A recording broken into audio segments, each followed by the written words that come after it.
à tous pour cette nouvelle rencontre autour des acteurs du changement, des personnes comme vous et moi qui un jour ont décidé de passer à l'action et de réaliser un de leurs rêves.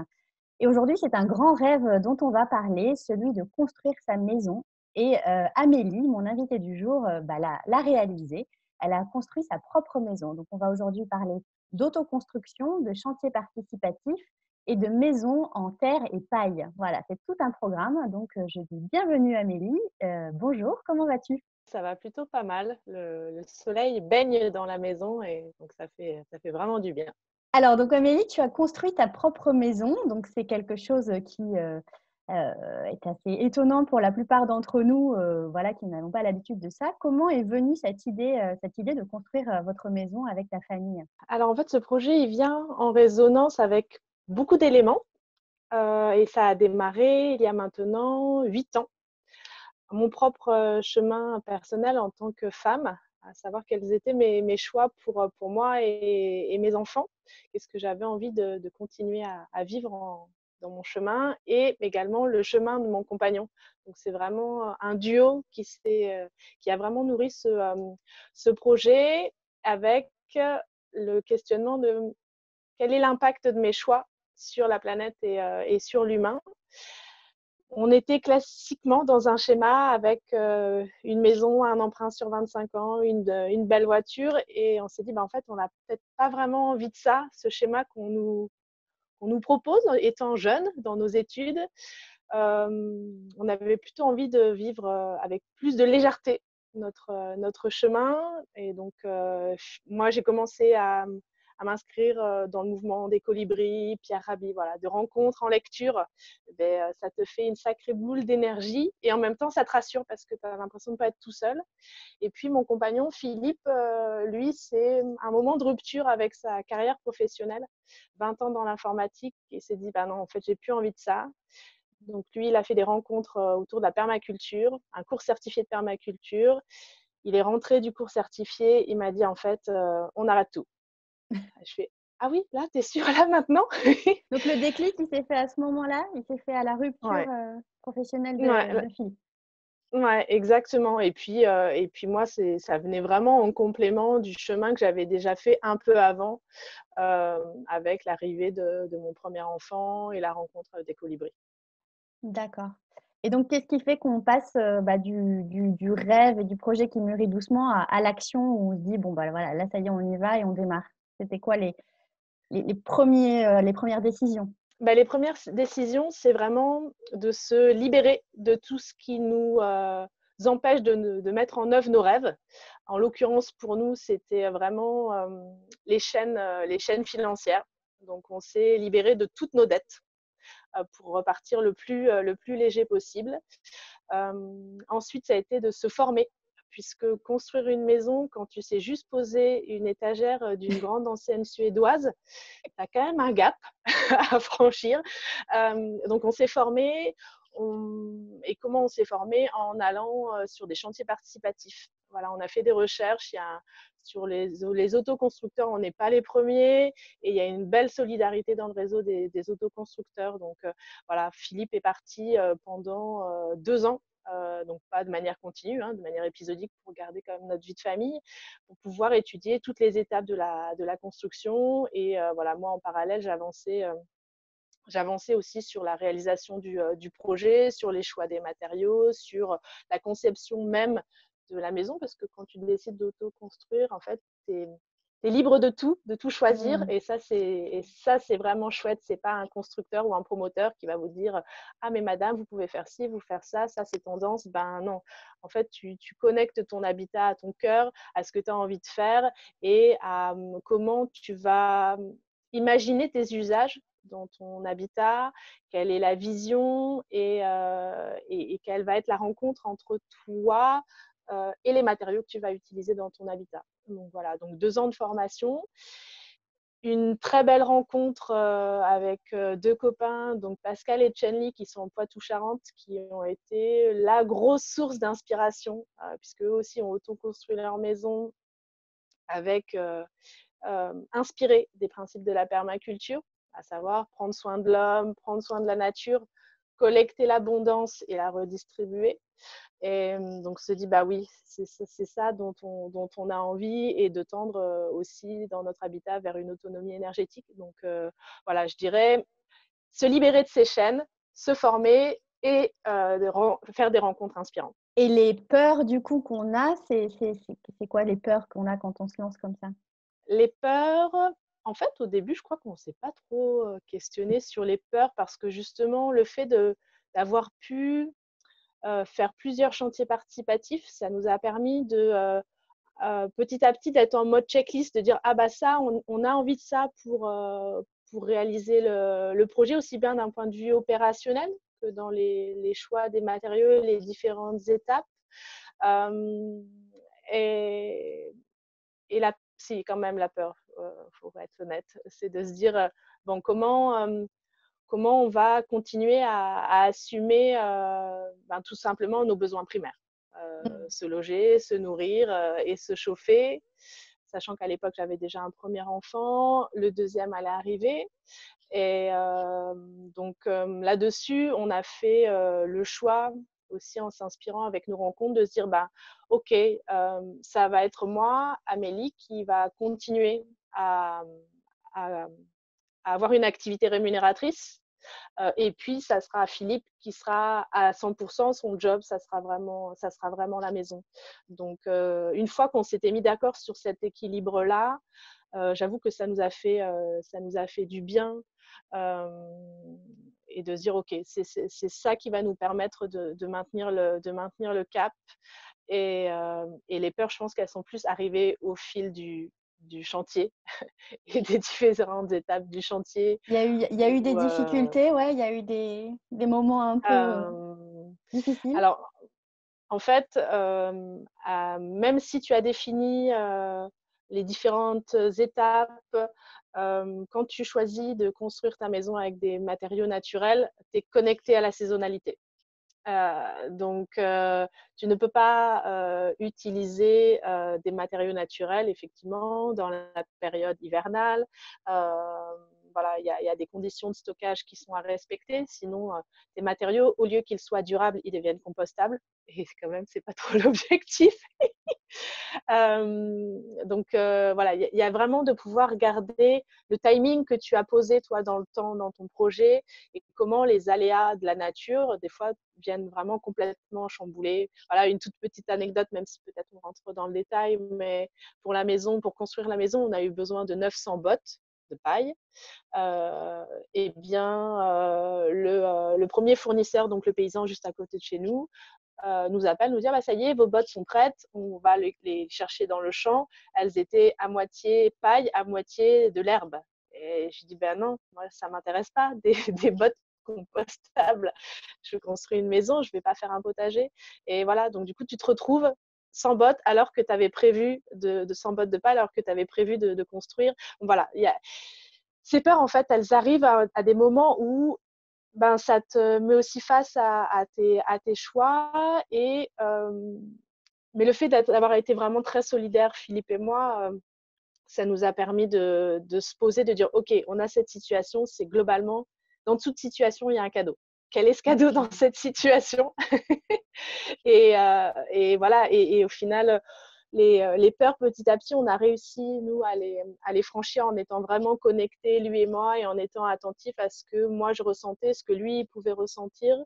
Donc voilà, on a fait le choix dans la construction de la maison d'être en chantier participatif. Donc là, Mmh. pareil, tu te prends un bouillon de culture et un bouillon, un peu une marée humaine, puisque nous, on a eu l'opportunité d'accueillir jusqu'à 250 personnes sur les 2 ans du chantier. Donc, c'est quand même C'est énorme. beaucoup de personnes. Voilà. Ouais. Donc, on reçoit, en fait, c'est vraiment ça. On reçoit énormément et en même temps, pour recevoir, il faut être en capacité de, de donner aussi. C'est vraiment ce subtil équilibre. Et donc, les peurs, c'est est-ce que la personne qui va venir, elle va être en adéquation avec le groupe? Est-ce qu'elle va trouver sa place? Est-ce qu'elle Est-ce qu'elle va être une contribution? Est-ce que moi, je vais être une contribution pour elle? Donc voilà. Les gens qui venaient, c'était des gens qui aussi avaient ce projet-là d'autoconstruction ou qui venaient par curiosité ou parce que c'est vos amis? C'était quoi le type de personnes qui venaient vous aider sur les chantiers? Ça a vraiment été le bouillon. Ça a été de 18 ans à 65 ans. Ça a été aussi bien des hommes que des femmes, toutes tranches d'âge. On a eu aussi bien des architectes que des personnes SDF qui passaient de chantier en chantier. Il y en avait qui avaient des projets, d'autres pas. Il y avait des personnes qui aussi venaient d'autres pays et c'était aussi l'occasion pour eux de voyager, de découvrir la culture française. Donc ça a été le melting pot à 100%. Et donc il n'y a pas de, en tout cas pour nous, il n'y a pas eu de standard. Je dirais le point commun pour chacun d'entre eux, c'était de vivre un moment en collectif et de découvrir un habitat utilisant des matériaux, voilà, des matériaux naturels. Qu'est-ce que tu dirais aux gens donc, qui ont peur de se lancer? Parce que l'idée vraiment de ces entretiens, c'est de donner l'élan à ceux qui ont peur de se lancer. Qu'est-ce que tu dirais pour les rassurer et pour qu'ils se rassurent eux-mêmes et qu'ils trouvent vraiment l'élan pour passer à l'action? Déjà, prenez le temps d'observer ce que vous êtes actuellement et vers où vous voulez aller. Et si vous êtes en couple, de vraiment partager ces éléments-là et d'être transparent.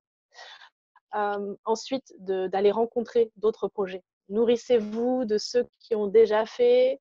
Ils vous ouvrent de manière assez chaleureusement leur lieu et leur partage d'expérience, parce qu'on commence à être une belle communauté d'autoconstructeurs plus ou moins accompagnés. Et c'est vrai qu'il y a vraiment un élan de solidarité. Donc, prenez le temps d'aller les rencontrer, de discuter. Si vous n'êtes pas du tout bricoleur, allez sur des chantiers participatifs. Vous allez vous prendre une claque humaine, mais en même temps une claque et en même temps une telle caresse de confiance et d'accueil. Et, et si votre entourage vous prend pour des fous, eh bien, tant mieux. Tant mieux, faites-vous confiance parce que vous n'êtes pas les seuls. Et voilà, le lien à la famille, il n'est pas forcément toujours simple. D'où on part, et la famille ne sera pas forcément un soutien, ça peut, mais c'est pas grave. Voilà, faites-vous confiance. Et il y a aussi accepter que peut-être vous n'allez pas tout faire tout seul. Il y a plusieurs scénarios possibles. Nous, on a fait le choix de piloter à 100%, mais on a quand même des professionnels qui sont venus à des postes clés. Typiquement, la charpente, l'électricité, les fondations. Voilà, c'est les 4 postes sur lesquels moi, je pense que c'est important d'être accompagné avec un professionnel. Donc, soyez honnête envers vous-même sur ce que vous pouvez faire, parce que prendre soin de vous-même, ça sera au fil du projet une nourriture qui viendra vous permettre d'aller jusqu'au bout et de profiter aussi de votre habitat après, parce qu'il ne faut pas oublier que si on peut mettre des statistiques quand même, dans des familles qui démarrent des projets d'autoconstruction, c'est pas pour casser la baraque, hein, mais un couple sur 2, en fait, est en rupture après. Ouais. Donc ça, c'est vraiment important si vous décidez, en tout cas, si vous démarrez votre projet en couple, de pouvoir garder cette solidarité et d'être attentif aussi bien à ce que vous vivez et à ce que vit votre compagnon ou votre compagne. Ça, c'est vraiment hyper important. C'est une grande aventure à tous les niveaux.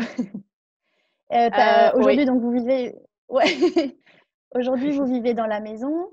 J'imagine que c'est une énorme satisfaction de vivre dans une maison qu'on a construite soi-même. Comment vous vivez ça? En plus, là, avec le confinement qu'on vient de vivre pendant 2 mois, voilà, c'est quoi la satisfaction d'être dans la maison qu'on a construite de ses mains? J'ai l'impression qu'elle est encore baignée de toutes les énergies qui sont venues nous donner la main. Nous, on a emménagé dans la maison il y a 4 ans maintenant, fin 2016. Donc effectivement, on a aussi un peu de recul sur les choix qu'on a fait sur nos usages, puisqu'on n'est pas relié, nous, toutes nos énergies électriques et l'accès à l'eau, on est tout relié au ciel. Donc là, en plus spécifiquement dans cette période, euh, j'ai vraiment profité depuis 4 ans pleinement du lieu, aussi bien à l'intérieur qu'à l'extérieur de la maison, puisqu'on a aussi un grand espace et de se dire que, ben, oui, c'est nous qui l'avons fait. C'est à la fois une fierté et je dirais une reconnaissance, je pense, voilà, jusqu'à la fin de ma vie, de tous ceux qui sont venus nous aider, parce que sans eux et sans elles, on n'en serait pas là et on pourrait pas bénéficier vraiment de notre habitat. Et je crois que le fait d'avoir été là pendant 2 mois à la maison tous les jours, ça fait ressortir aussi, comme s'il y avait des âmes qui ressortaient du sol, de dire ah tiens, il y a un tel qui a fait ça, parce qu'il y a ça qui est inscrit en fait. Et on s'est dit bah ouais, j'ai vraiment fait le bon choix, aussi bien dans le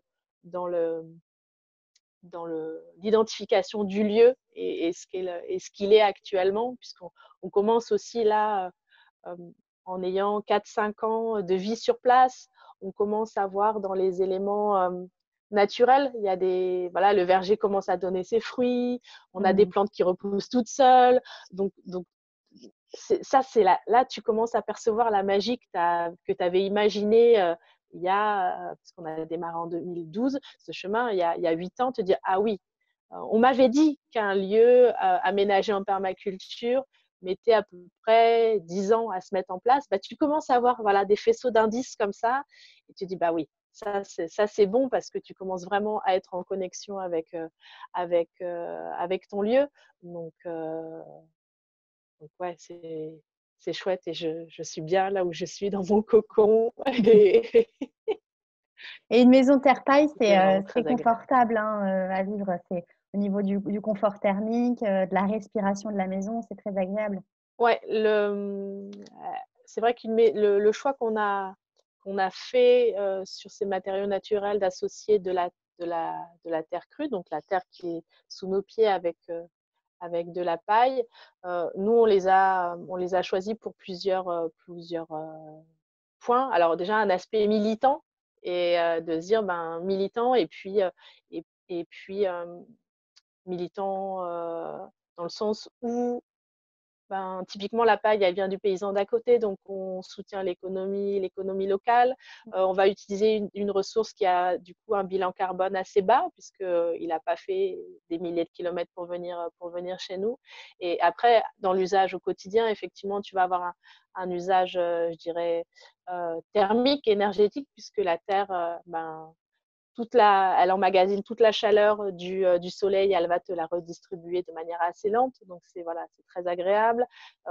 Tu vas aussi en avoir un usage esthétique, parce qu'au toucher, voilà, nous on n'a pas de paroi froide, soit elle est chaude parce qu'elle s'est gorgée de la chaleur, soit elle va être fraîche, mais de caresser un mur en terre, c'est vraiment une sensation euh, très agréable.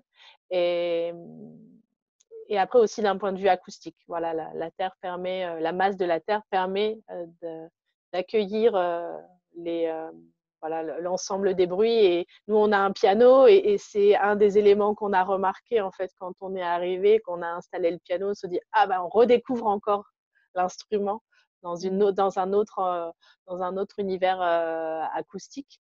Et voilà, pour toutes ces raisons, on se dit qu'on a fait le bon choix, et qu'on souhaite partager cette expérience avec d'autres qui pourraient peut-être avoir des réticences en se disant la terre c'est sale, ah c'est pour les pauvres. Eh bien non, il y a plein de chouettes projets à découvrir, aussi bien dans une architecture contemporaine qu'en architecture traditionnelle. Et allez-y, allez découvrir ce matériau, il est vraiment très chouette. Ouais, justement, j'allais te demander le mot de la fin pour conclure cet entretien. C'est donc allez-y. Ouais, faites-vous plaisir, et puis même si on va peut-être vous mettre des freins, mais allez jusqu'au bout de vos envies et après seulement vous pourrez peut-être vous dire, faire vos choix.